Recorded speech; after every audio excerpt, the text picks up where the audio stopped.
Moi, je peux juste vous dire que je suis une nouvelle ministre régionale, puis je fais le tour de ma région, parce que je pense que si on veut bien défendre ses intérêts, il faut connaître son monde, d'abord et avant tout. Le premier ministre m'a nommé au mois de mars ministre responsable de la région de la Naudière, suite au réajustement de cabinet qu'il a fait en nommant Pierre Arcan, ministre responsable de la région du Grand Nord. Évidemment, la Naudière et Laurentides se retrouvaient avec un ministre plus souvent parti dans le Nord que d'être dans la région. Donc, le premier ministre a demandé à Christine Saint-Pierre de prendre les Laurentides. Il m'a demandé de prendre la Naudière. Et j'ai dit oui parce que je connais bien les Laurentides, la Naudière, pardon, plus la Naudière que les Laurentides. Et moi, j'ai commencé à passer mes étés dans la région. J'avais 4 ans, à Sainte-Béatrix. Où mes parents, on allait visiter mes oncles et mes tantes. Après ça, mes parents ont acheté un chalet. Quand je suis devenue majeure et vaccinée, j'ai moi-même acheté un chalet à Sainte-Béatrix. Donc, ce qui fait que je connais très bien la Naudière. Et jusqu'à là, 1 an et demi, même le père de mon fils demeurait à Radun, ma nièce demeure à Saint-Lin, le parenté à peu près tout partout parce que j'ai une grande famille. Et quand on m'a dit, Lise, veux-tu t'occuper de la Naudière? Ben, j'ai dit oui parce que je connais la Naudière, parce que puis je pense que c'est pas parce que tu es une région qui est une grande région, il faut le dire, tu sais, c'est quand même 7 comtés. 7 comtés qui appartiennent à des péquistes ou à des caquistes, mais qui ont tous des enjeux différents. Puis le but d'avoir des ministres responsables des régions, c'est pas de se substituer au travail que font les députés, mais de faciliter le travail que les élus locaux, donc les préfets, les maires, ont à faire dans leurs demandes de tous les jours avec le gouvernement. Puis s'il y a une ministre qui peut s'en occuper pour les aider à trouver le bon chemin, faire aboutir des dossiers, puis mettre de la pression à bonne place, bien pourquoi pas. Et je trouvais que c'était important de rencontrer les élus, parce que c'est quand même une grande région. Il y a 7 MRC. Fait que c'est sûr qu'il faut prendre le temps de rencontrer les gens. Puis, tu sais, si eux veulent savoir c'est qui leur ministre, qui s'occupe d'eux autres, comme je suis, il faut toujours bien qu'il y ait un contact avec moi.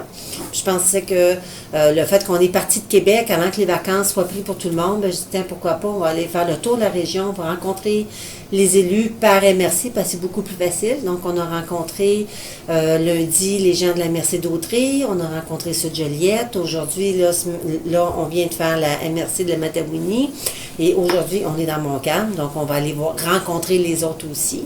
Mais il m'apparaissait opportun d'aller rencontrer les élus pour être capable de discuter avec eux des enjeux, c'est quoi leurs priorités, mais surtout le rôle d'une ministre régionale, c'est quoi. Bien, c'est sûr que le fait que Pierre-Luc était déjà attaché politique pour la région, il y a certains dossiers qui sont déjà enclenchés, qui l'ont été sous l'égide de Pierre Arcan. Donc, il est évident qu'il y a une continuité dans le traitement des dossiers. Mais je pense que c'est important de réitérer ma confiance en Pierre-Luc, de réitérer le fait que c'est la voie que les élus doivent privilégier. Parce que souvent, ben, tu sais, on est là pour les mêmes raisons. Hein? On se fait aller. Pourquoi? Parce qu'on veut faire avancer des dossiers, parce qu'on veut faire aboutir certaines choses. On a des demandes pour nos citoyens. Puis moi, je suis consciente que si les élus de la région, particulièrement les maires, les préfets, ont besoin de faire avancer des dossiers, bien, ça prend quelqu'un pour être capable de porter ces dossiers-là. Donc, évidemment, Pierre-Luc, en continuité, il y a des dossiers que déjà sur sa table, comme on va parler, mettons, la route 3. Bien, la route 3, il siège au comité, il est déjà là. C'est une route qui est importante. Ça peut favoriser de beaucoup le développement touristique pour le nord de la Matawini. Puis, c'est sûr que c'est un projet qui est intéressant. Bon, il a déjà été enclenché. Maintenant, il faut s'assurer que pour la suite des choses, qu'on n'échappe pas le dossier, qu'on puisse être sûr qu'il chemine quelque part. Puis, comme j'ai dit à tous les élus, la beauté de la chose, c'est qu'à tous les années, il y a un nouveau budget. Fait qu'il y a un nouveau budget, oui, pour le Québec, mais il y a un nouveau budget pour le ministère du Transport. Il y aura toujours des nouvelles initiatives au niveau des infrastructures locales, au niveau des routes, au niveau des écoles, au niveau des centres de santé. À chaque année, on repart un budget. Fait que le fait de travailler avec une ministre régionale, bien, ça permet de dire, on priorise quoi?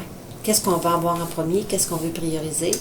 Puis c'est sûr que moi, mon rôle, tu sais, je remplace pas le ministre du Transport. Je remplace pas le ministre des Affaires municipales. Mais ils peuvent quand même s'exprimer dans un forum qui est autre pour me dire, on a des préoccupations, telle affaire, j'aime pas ça, on n'est pas content, on voudrait que ça avance plus vite. C'est normal, c'est correct, c'est la place pour être capable de le faire. Je vais même vous dire, pas juste comme ministre responsable de la région, mais comme ministre responsable de la sécurité publique du monde. C'est à partir du moment où on est en attente, C'est sûr que la commission de protection du territoire, de protection du territoire agricole, c'est des tribunaux indépendants, entre guillemets. Là. On comprend tout que je ne peux pas aller mettre les mains dedans. mais ils sont conscients que la pression est là, parce que veut pas, le temps, tu sais, il y a un certain nombre de temps de dossiers là, puis il faut les régler. Ils sont conscients de cette importance-là. Est-ce que je peux remplacer la Commission de protection du territoire agricole? La réponse est non. Mais par contre, à partir du moment où ils vont statuer, ils vont dire oui, ils vont dire non, bien là, on peut dire, mais pourquoi oui, pourquoi non, OK, comment on y va, c'est quoi la prochaine étape? Honnêtement, je ne peux pas intervenir dans un processus. C'est comme si vous demandez à la ministre de la Sécurité publique, tu peux-tu faire aboutir l'enquête plus vite? Fait que c'est sûr que quand tu appelles à toutes les semaines pour savoir il est rendu où le dossier, à un certain moment donné, ça devient fatigant, puis tu dis, il faut le régler. Mais je ne peux pas m'ingérer dans le processus non plus, puis je ne le ferai pas, parce que c'est vrai pour toutes les décisions qui sont prises par un quelconque tribunal administratif. Il faut laisser les gens travailler, mais à un certain moment donné, quand on rend la réponse oui et non, bien c'est là qu'on est capable de voir où est-ce que, bien, si mettons c'est oui, parfait, go, puis là, ben, c'est quoi la prochaine étape, ça prend combien de temps? Okay. Là, on peut accompagner. Si, mettons, c'est non, ben c'est pourquoi c'est non. Là, tu vas me dire telle affaire, ah, ta minute, ça. Tu sais, là, on peut aller chercher plus, puis on peut pousser plus. Puis tu sais, moi, je trouve que c'est le rôle d'un ministre régional d'accompagner quand tu as des dossiers comme ça. Je suis une fille de logique, puis je suis une fille de terrain. Okay? Il y a des affaires qui se font l'été, il y en a qui se font moins bien l'hiver, on comprend tout ça. Il y a des délais de temps aussi, tu sais, c'est vrai pour la construction d'une route, c'est vrai pour une construction d'aqueduc, ou peu importe. Tu sais, dans tous tes dossiers, tu as des délais normaux qu'il va falloir que tu tiennes compte. Fait que c'est sûr qu'à un certain moment donné, le temps joue contre ou pour. Fait qu'il faut faire en sorte que les décisions sortent aussi, là. C'est sûr qu'il faut prioriser. La problématique qu'on a, c'est que c'est sûr que là, présentement, l'argent ne pousse pas dans les arbres. Il faut quand même dire les vraies affaires. L'argent ne pousse pas dans les arbres. Par contre, le gouvernement du Québec a quand même décidé de continuer d'investir dans nos infrastructures parce que c'est une des réponses pour faire marcher l'économie. On est parfaitement conscient qu'il y a une panoplie de projets partout au Québec. Il faut essayer de les prioriser. Puis ici, pour la région, il y a plus qu'un projet autoroutier. Fait que là, j'arrive. Je dois dire honnêtement que je n'ai pas encore posé de questions sur les questions de transport. Mais avec mes rencontres des 4 MRC que j'ai fait, 3, mais la 4e s'en vient, on va certainement m'en parler, je suis sûre, puisque je suis dans mon cadre. J'aurai assez de choses pour demander une rencontre avec la direction régionale au ministère des Transports pour voir l'état d'avancement de chacun des dossiers. Oui. Ce que j'ai dit au maire, OK, puis je dois vous dire sincèrement, moi, là, quand même que vous me rencontriez puis vous me donnez votre liste d'épicerie, là, je peux pas tout régler les problèmes. Je sais juste que la bonne chose, c'est que toutes les années, il y a des nouveaux budgets qui repartent. Il faut juste s'assurer que les projets soient inscrits pour qu'ils puissent continuer d'aller de l'avant. Mais je suis aussi une députée terrain. Moi, là, je suis députée d'Anjou. OK? Moi, j'ai la prolongation du métro Anjou qui est inscrite depuis au moins 40 à 50 ans, parce que c'est depuis l'Expo 60 et quelques, fait que c'est à peu près dans la même lignée que vous. Puis j'ai jamais fait d'élection sur le prolongement du métro Anjou, puis pourtant, je me suis fait élire 6 fois. Je me dis, un jour va finir par arriver. La stratégie des petits pas, être capable de prioriser, être capable de faire les bons choix. Tu sais, je pense que de concertation, tout le monde s'entend que le prolongement de la 25, il faut faire quelque chose, ça n'a pas de bon sens. Tu sais, mais je peux juste dire que je vais faire une rencontre avec la direction régionale des transports pour faire l'état d'avancement de chacun des dossiers, puis par la suite, on essaiera de prioriser pour aller au plus rapide puis au mieux.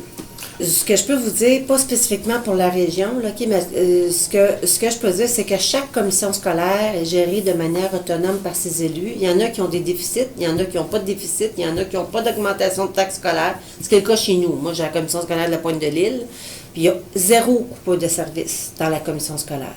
Okay? Le ministre a clairement dit, pas plus tard que la semaine passée, il a donné 4 orientations où les commissions scolaires, clairement, n'ont pas le droit de couper les budgets de l'année d'avant.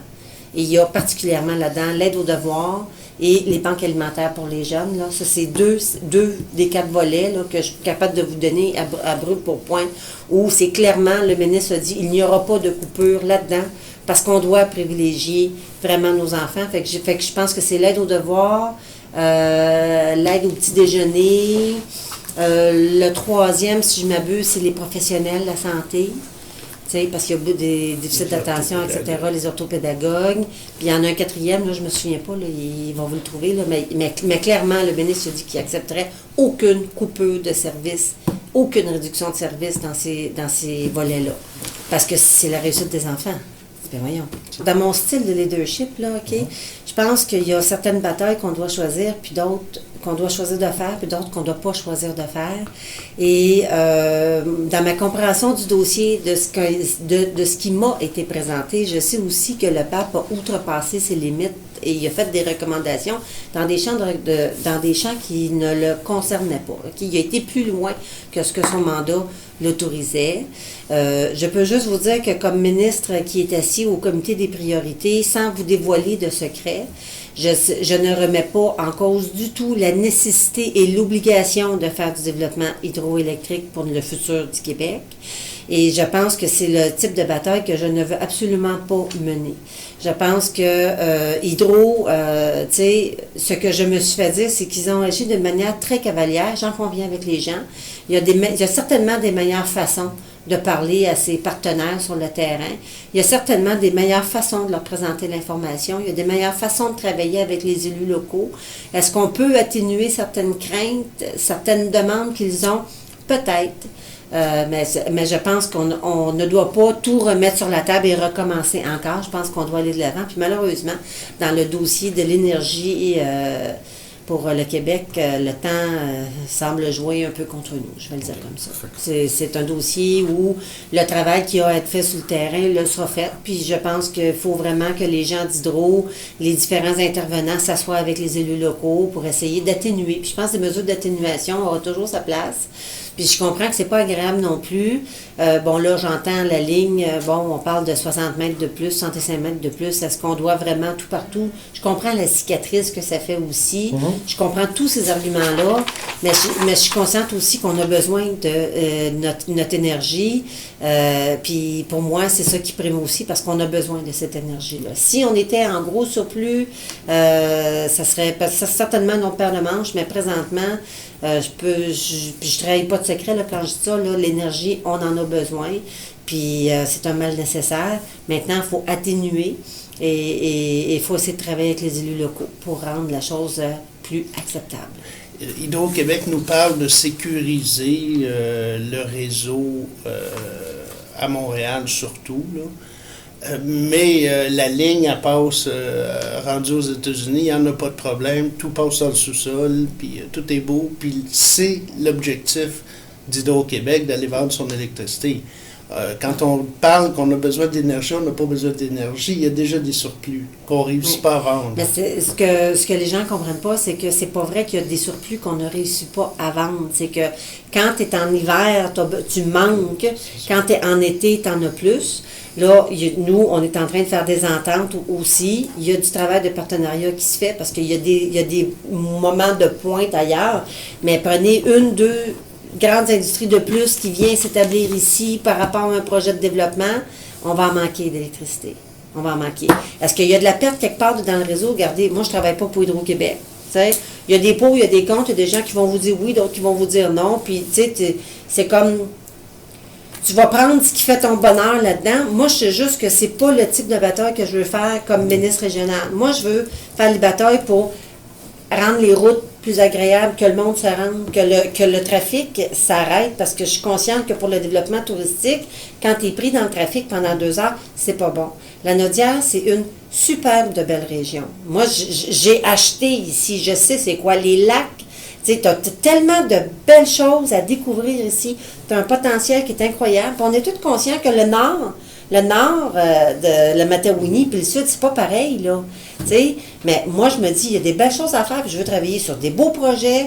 Tu as une population qui s'en va, qui est en augmentation dans la Naudière quand même, avec beaucoup plus de jeunes familles quand tu prends toutes les basses Lanaudière, puis quand tu prends toute Joliette, le phénomène des personnes âgées qui retournent vers Joliette, il y a des défis qui sont incroyables, mais il faut être capable de travailler avec les gens de la région.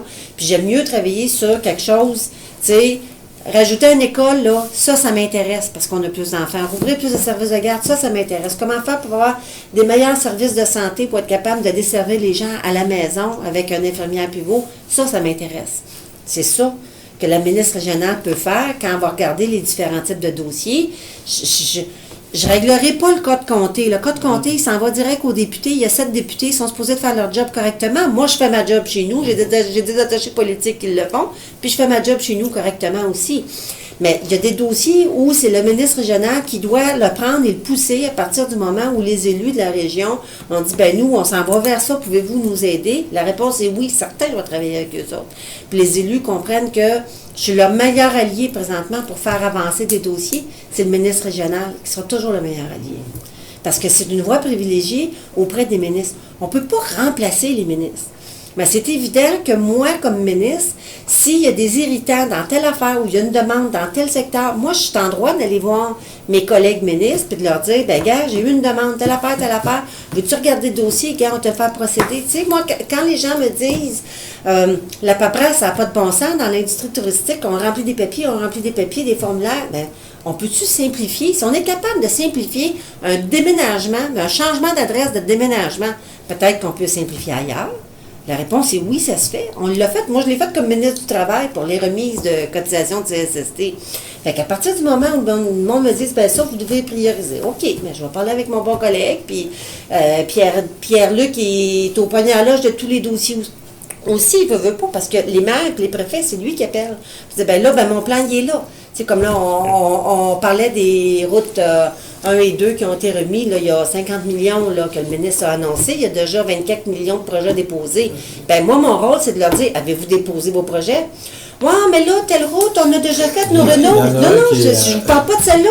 Je vais juste vous dire, dans les autres, faites vos demandes. Vous pouvez pas me demander. Vous pouvez pas me demander une maîtrise du dossier profonde, comme ça fait 3 mois que je la connais, OK, honnêtement.